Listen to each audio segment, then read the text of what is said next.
നമ്മുടെ ദൈവം കാരുണ്യമാണ്. ആര് ഹൃദയം തൊന്ന് നിലവിളിക്കുന്നുവോ നിലവിളിക്കുന്നവർക്ക് ഉത്തരം നൽകുന്നവൻ. ഉറപ്പാണ്, നിന്റെ നിലവിളി ദൈവസന്നിധിയിലെത്തും, നിന്റെ കണ്ണുനീര് ദൈവസന്നിധിയിലെത്തും, നിന്റെ കരച്ചിൽ ദൈവസന്നിധിയിലെത്തും. ഹാഗാറിൻ്റെ കുഞ്ഞിൻ്റെ കരച്ചിൽ ദൈവസന്നിധിയിലെത്തിയെന്നാണ് ദൈവവചനം പറയുന്നത്. ആ കുഞ്ഞിൻ്റെ നിലവിളി, ആ കുഞ്ഞിൻ്റെ കരച്ചിൽ അത് ദൈവസന്നിധിയിലെത്തി. ഇതുപോലെ നമ്മുടെയും കരച്ചിലും നൊമ്പരവും വേദനയും ഒക്കെ കർത്താവിൻ്റെ മുമ്പിലെത്തും. നിന്റെ അലച്ചിലുകൾ ഇടുന്ന ദൈവം, നിന്റെ കണ്ണുനീര് കുപ്പിയിൽ ശേഖരിക്കുന്ന ദൈവം, വിശക്കുമ്പോൾ നിനക്ക് ആഹാരം തരുന്ന ദൈവം, പൊരിവെയിലിൽ തണല് നൽകുന്ന ദൈവം, എല്ലാവരും കൈവിട്ടു നിന്നെ അകന്നു പോയപ്പോൾ നിന്നെ മാറോട് ചേർക്കുന്ന ദൈവം, ആരുമില്ല എന്ന് സങ്കടപ്പെടുമ്പോൾ എല്ലാമെല്ലാമായി ദൈവം നിന്റെ പക്ഷത്ത് നിൽക്കും. കുട്ടിയുടെ കരച്ചിൽ ദൈവം കേട്ടു. സ്വർഗത്തിൽ നിന്ന് ദൈവത്തിൻ്റെ ദൂതൻ വിളിച്ചു പറയുക, ഹാഗാർ നീ വിഷമിക്കണ്ട, ഇത് സ്വർഗത്തിൻ്റെ സ്വരമാ. ഹാഗാർ നീ വിഷമിക്കണ്ട, ഭയപ്പെടുകയും വേണ്ട. കുട്ടിയുടെ കരച്ചിൽ ദൈവം കേട്ടിരിക്കുന്നു. ഒരു മറുപടിയുണ്ട്. ദൈവം എന്ന് പറയാം, കുട്ടിയുടെ കരച്ചിൽ ദൈവം കേട്ടു, നീ കരയണ്ട, ഭയപ്പെടേണ്ട, ദൈവം കേട്ടു കരച്ചിൽ. അതുകൊണ്ട് ഉടൻ മറുപടിയുണ്ട്. ഉണ്ടെന്നേ നമ്മുടെ ജീവിതത്തിൽ ദൈവത്തിനു മുമ്പിൽ ഇവിടെ കണ്ണീരെത്തിയിട്ടുണ്ടോ, കരച്ചിലെത്തിയിട്ടുണ്ടോ, വേദന എത്തിയിട്ടുണ്ടോ, നൊമ്പരം എത്തിയിട്ടുണ്ടോ, ഉറപ്പായിട്ടും ഉടൻ ഒരു മറുപടി സ്വർഗത്തിൽ നിന്ന് ഉണ്ടാവും. സ്വർഗത്തിൻ്റെ മറുപടിക്ക് വേണ്ടി നമ്മൾ കാത്തിരിക്കുക. ദൈവസന്നിധിയിൽ ക്ഷമയോടെ കാത്തിരിക്കുക. കർത്താവിൻ്റെ കരത്തിൻ്റെ കീഴെ താഴ്മയോടെ കാത്തിരിക്കുക. തക്ക സമയത്ത് അവൻ നിന്നെ ഉയർത്തും, അവൻ മറുപടി നൽകും, അവൻ ആശ്വാസം നൽകും. അത്ഭുതങ്ങൾ നിനക്കായിട്ട് അവൻ പ്രവർത്തിക്കുകയും ചെയ്യും. Hallelujah, praise the Lord. നീ ഭയപ്പെടേണ്ട, ഞാൻ നിൻ്റെ കൂടെയുണ്ട്. ഹാഗാറിൻ്റെ മനസ്സൊന്ന് തടുത്തിട്ടുണ്ട്. അവൾ പോയി തൻ്റെ കുഞ്ഞിനെ കൈകളിലെടുത്തു. ദൈവം പറയുക, ഇവനിന്ന് വലിയൊരു ജനതയെ ഞാൻ പുറപ്പെടുവിക്കും. അടുത്ത ക്ഷണം ഹാഗാറിൻ്റെ കണ്ണുകൾ തുറക്കപ്പെട്ടു. അവളുടെ അടഞ്ഞുപോയ ആന്തരിക നേത്രങ്ങൾ, കഠിനമായ നിരാശയും ദുഃഖവും വേദനയും അവിടെ മനസ്സിനെ അടച്ചു കളഞ്ഞു. കണ്ണുകൾക്ക് പ്രകാശം കാണാൻ പറ്റുന്നില്ല, ഒന്നും കാണാൻ പറ്റാത്ത അവസ്ഥയായിരുന്നു. സത്യത്തെ തിരിച്ചറിയുവാൻ അവൾക്ക് പറ്റിയില്ല. പക്ഷേ അവളുടെ കണ്ണ് കർത്താവ് തുറക്കുകയാണ്. അവളൊരു കിണർ കണ്ടു. അവൾ ചെന്ന് തുകൽ സഞ്ചി നിറച്ച് വെള്ളമെടുത്ത് കുട്ടിക്ക് കുടിക്കാൻ കൊടുത്തു. ദൈവം അവരുടെ കൂടെയുണ്ടായിരുന്നു. Hallelujah, hallelujah. അവരുടെ കണ്ണുകൾ തുറക്കപ്പെട്ടു. മരുഭൂമിയിൽ ഇതാ കിണർ. മരുഭൂമിയിൽ കിണർ സൃഷ്ടിക്കുന്ന ദൈവം. ഇതാണ് ദൈവത്തിൻ്റെ പ്രവൃത്തി എന്ന് പറയുന്നത്. മരുഭൂമിയിൽ വെള്ളം. മരുഭൂമി എന്ന് പറഞ്ഞാൽ നമുക്കറിയാം വെള്ളമില്ലാത്ത സ്ഥലമാണ്. പക്ഷെ വെള്ളമില്ലാത്ത സ്ഥലത്ത് വെള്ളം തരുന്ന ദൈവം, മരുഭൂമിയിൽ ജീവജലമൊഴുക്കുന്ന ദൈവം, മരുഭൂമിയിൽ ഉറവ തുറക്കുന്ന ദൈവം, മരുഭൂമിയിൽ അരുവി തുറക്കുന്ന ദൈവം, മരുഭൂമിയിൽ പച്ചപ്പ് സൃഷ്ടിക്കുന്ന ദൈവം, മരുഭൂമിയിൽ വലിയ കാര്യങ്ങൾ ചെയ്യുന്ന ദൈവം. അവൾ ഹാഗാറിന് വേണ്ടി കർത്താവ് ഒരു പ്രവൃത്തി ചെയ്തുവെങ്കിൽ, ദൈവത്തിൻ്റെ മകനായ നിനക്ക് വേണ്ടി, ദൈവത്തിൻ്റെ മകളായ നിനക്ക് വേണ്ടി കർത്താവ് പ്രവർത്തിക്കാനായിട്ട് പോകുക. ഉറപ്പാണ്, അവൻ നിനക്ക് വീണ്ടും ആരോഗ്യം നൽകും, നിന്റെ മുറിവുകൾ വെച്ചുകെട്ടും. ജെറമ്യാ 30:17 പറയുന്നുണ്ട്, നിനക്ക് കർത്താവ് ആരോഗ്യം നൽകും.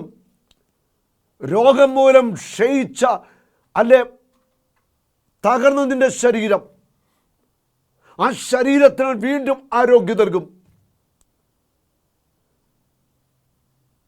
വ്യത്യസ്തമായ ജീവിത അനുഭവങ്ങളിലൂടെ മുറിവേറ്റ മനസ്സ്, മടുത്ത മനസ്സ്, തളർന്ന മനസ്സ് അവൻ ശക്തി തരാനായിട്ട് പോയ ശരീരത്തിന് ആരോഗ്യം നൽകും, മനസ്സിന് ആരോഗ്യം നൽകും. നിന്റെ ചിന്തകൾക്ക് അവൻ പ്രത്യാശ നൽകും, ബലം നൽകും. ഞാൻ ആരോഗ്യം നൽകി നിന്നെ വഴി നടത്തും, നിനക്ക് സൗഖ്യം നൽകും, നിന്നെ ഞാൻ സുഖപ്പെടുത്തും. എൻ്റെ മനസ്സിൻ്റെ മുറിവുകളെ ഞാൻ സുഖപ്പെടുത്തും, ഓർമ്മകളിലെ മുറിവുകളെ സുഖപ്പെടുത്തും, നിന്റെ ശരീരത്തിൻ്റെ രോഗങ്ങളെ ഞാൻ സൗഖ്യപ്പെടുത്തും. കർത്താവ് പറയുക, എൻ്റെ മുറിവിൽ നിനക്ക് വേണ്ടി സൗഖ്യം ഞാൻ വെച്ചിട്ടുണ്ട്. നീ വിശ്വാസത്തോടെ പ്രാർത്ഥിച്ചോ, നിനക്ക് സൗഖ്യം ഞാൻ നൽകാനായിട്ട് പോകുകയാണ്. വിശ്വാസത്തോടെയുള്ള പ്രാർത്ഥന രോഗിക്ക് സൗഖ്യമായിട്ട് മാറാൻ പോകുകയാണ്. അത് നമ്മുടെ ജീവിതത്തിൽ പ്രതികൂലങ്ങൾ, പ്രതിസന്ധികൾ, പ്രശ്നങ്ങൾ ഒക്കെ ഉണ്ടാകുമെന്നേ. എന്തു കടന്നു വന്നാലും നിനക്ക് വേണ്ടി പ്രവർത്തിക്കാൻ കാത്തിരിക്കുന്ന ഒരു ദൈവമുണ്ട്. മരുഭൂമിയിൽ ഉറവ തുറക്കുന്നവൻ, മരുഭൂമിയിൽ കിണറിൽ വെള്ളം തരുന്ന ഒരു ദൈവമുണ്ട്. അവൻ അത്ഭുതങ്ങളുടെ ദൈവമാണ്. മരുഭൂമിയിൽ കിണറും വെള്ളവും കർത്താവ് തരും. നിനക്ക് വേണ്ടി കർത്താവെല്ലാം കരുതി വെച്ചിട്ടുണ്ട്. നീ ഏതവസ്ഥയിൽ എവിടെയാണെങ്കിലും ഏത് രാജ്യത്താണെങ്കിലും, ഇന്ന് നമ്മുടെ അനേകം യുവതിവാക്കന്മാർ വിദേശ രാജ്യങ്ങളിൽ ജോലിക്ക് വേണ്ടി കഷ്ടപ്പെടുന്നു. പഠിക്കാൻ പോയ മക്കളൊക്കെ ഉണ്ട്, PR കിട്ടുന്നില്ല, ഒത്തിരി ഭാരപ്പെടുന്നുണ്ട്. നീ കർത്താവിൻ്റെ മുമ്പിൽ നിന്ന് മുട്ടുമടക്കി കരഞ്ഞേ, നിന്റെ കരച്ചിലിന് മറുപടിയുണ്ട്. നീ ലോകത്തിലെവിടെയാണെങ്കിലും അവിടെ നിനക്ക് വേണ്ടി വാതിൽ കർത്താവ് തുറന്നു തരും. മരുഭൂമിയിൽ ജീവജലത്തിൻ്റെ ഉറവ തുറക്കുന്നവൻ, അത്ഭുതങ്ങളുടെ ദൈവം, നീ എവിടെയാണെങ്കിലും നിൻ്റെ കൂടെയുണ്ട്. Hallelujah, praise the Lord. കർത്താവ് വലിയ സൗഖ്യവും വിടുതലുമൊക്കെ നമുക്ക് നൽകുവാൻ ആഗ്രഹിക്കുന്നു. നമുക്ക് ഒന്നിച്ചേർന്ന് പ്രാർത്ഥിക്കാം. കർത്താവായ യേശുവേ, എല്ലാ രോഗികളെയും അങ്ങേക്ക് സമർപ്പിക്കുന്നു. ക്യാൻസർ രോഗികൾ, മാനസിക രോഗികൾ, ഓട്ടിസം ബാധിച്ച കുഞ്ഞുങ്ങൾ, ആശുപത്രികളിലും പാലിയേറ്റീവിലും കിടക്കുന്ന രോഗികൾ, തലയിൽ ട്യൂമറുള്ളവർ, ഗർഭപാത്ര മുഴയുള്ളവർ, ബ്രസ്റ്റിൽ മുഴയുള്ളവർ, വെരിക്കോസ് മൂലം കഷ്ടപ്പെടുന്നവർ, ത്വക്ക് രോഗത്താൽ വിഷമിക്കുന്നവർ ഒക്കെ, അവരെയൊക്കെ കർത്താവെ അങ്ങ് തൊട്ട് സൗഖ്യമാക്കണമേ. കർത്താവെ, ഡയബറ്റിക്സ് ബാധിച്ച്, ഷുഗർ രോഗം ബാധിച്ച് കാലുകൾ മുറിച്ചു കളയുന്നവരുണ്ട്.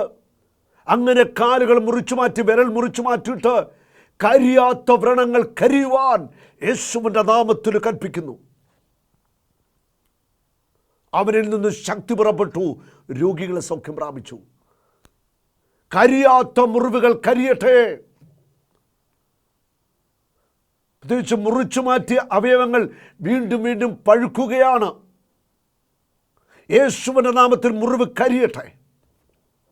ഡയബറ്റിക്സ് നോർമലാവട്ടെ യേശുവിൻ്റെ നാമത്തിൽ. പ്രഷർ രോഗികളെ സമർപ്പിച്ച് പ്രാർത്ഥിക്കുന്നു. പ്രഷർ നോർമലാവട്ടെ. പ്രഷറിൻ്റെ ഗുളിക കഴിക്കുന്നവർ കർത്താവെ സ്പർശിക്കണമേ, ഗുളിക മാറ്റുവാൻ കൃപ കൊടുക്കണമേ. ത്വക്ക് രോഗത്താൽ വലയുന്നവർ, വർഷങ്ങളായിട്ട് ത്വക്ക് രോഗപീഡയാൽ വിഷമിക്കുന്നവർക്ക് യേശുവിൻ്റെ നാമത്തിൽ ഇപ്പോൾ സൗഖ്യം ലഭിക്കട്ടെ. കർത്താവേ, എന്നെ സുഖപ്പെടുത്തണമേ, അപ്പോൾ ഞാൻ സൗഖ്യമുള്ളവരാകും. അങ്ങയുടെ ആണിപ്പാടുള്ള കരമൊന്ന് വയ്ക്കണമേ. എല്ലാ ത്വക്ക് രോഗങ്ങളും സൗഖ്യമാവട്ടെ. വർഷങ്ങളായിട്ട് മരുന്ന് കഴിച്ചിട്ട് ശരീരത്തു നിന്ന് മാറാത്ത പഴുത്ത വ്രണങ്ങൾ, സോറിയാസിസ് വ്രണങ്ങൾ യേശുവിൻ്റെ നാമത്തിൽ കരിയുവാൻ പ്രാർത്ഥിക്കുന്നു. അത് സംഭവിക്കട്ടെ. സോറിയാസിസ് ശരീരത്തു നിന്ന് വിട്ടുമാറട്ടെ. കർത്താവേ, ലങ്സിനെ സമർപ്പിക്കുന്നു.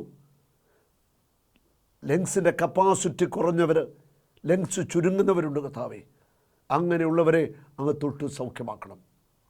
യേശുവിൻ്റെ നാമത്തിൽ ചുരുങ്ങിപ്പോകുന്ന ലെൻസുകൾ പൂർണ്ണ സൗഖ്യം പ്രാപിക്കട്ടെ. ലെൻസിൻ്റെ ഉള്ളിലേക്ക്, ശ്വാസകോശത്തിലേക്ക് കർത്താവിൻ്റെ ശക്തി കടന്നു പോവട്ടെ. യേശുവിൻ്റെ നാമത്തിൽ മാരക രോഗങ്ങൾ സൗഖ്യമാവട്ടെ. ഹാർട്ട് രോഗികൾ സൗഖ്യമാവട്ടെ. വൈദ്യശാസ്ത്രം കൈവിട്ട എല്ലാ രോഗികളും യേശുവിൻ്റെ നാമത്തിൽ സൗഖ്യമാവട്ടെ. കർത്താവായ യേശുവിൻ്റെ കുരിശുമരണത്തിൻ്റെ പീഡാനുഭവത്തിൻ്റെ യോഗ്യതയിൽ അത്ഭുതങ്ങൾ സംഭവിക്കട്ടെ. കർത്താവ് എല്ലാ രോഗികളെയും അങ്ങയുടെ തിരുമുറിവിനോട് ചേർത്ത് വയ്ക്കുന്നു. അത്ഭുത രോഗശാന്തികൾ ഇപ്പോൾ വർഷിക്കണമേ. വലിയ ദൈവശക്തിയുടെ പ്രവാഹമുണ്ടാവട്ടെ. തളർവാദ രോഗികൾ എണീറ്റ് നടക്കട്ടെ. ട്യൂമറുകൾ വറ്റിപ്പോവട്ടെ.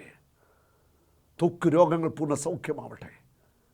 മാനസിക രോഗികൾക്ക് സൗഖ്യം ലഭിക്കട്ടെ. കർത്താവായ യേശുവിൻ്റെ നാമം മഹത്വപ്പെടട്ടെ.